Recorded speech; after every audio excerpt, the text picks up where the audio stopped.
বিশ্বনবী বললেন, আয়েশা, আমার আর তোমার মাঝে কি নিয়ে ঝগড়া হয়েছে? কথাটা কি তুমি বলবা নাকি আমি বলবো?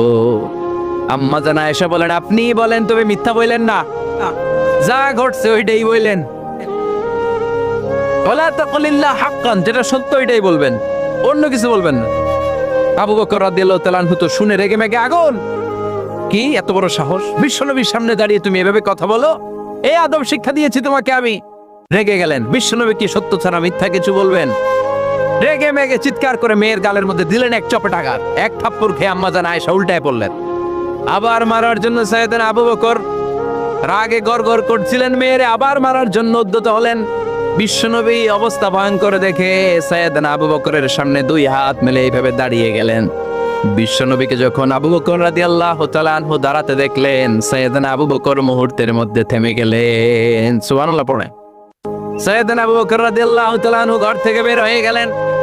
এবার বিশ্বনবী আম্মা জান আয়েশার কাছে যেয়ে বলেন, ও আয়েশা, দেখো আমি তোমারে মাইর থেকে বাঁচাইলাম। আমি না থাকলে তোমার বাবা তোমারে আজকে শেষ করে ফেলতো, ঠিক কি না? আমি বাঁচাইছি তোমারে। ইয়া আয়েশা কাইফা রাআইতিনি আনখাসতুকি মিনার রাজুল, দেখছো আয়েশা কেমনে বাঁচাইলাম তোমারে?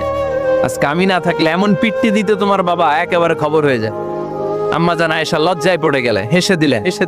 বিশ্বনবীও হেসে দিলেন। সুবহানাল্লাহ পড়েন।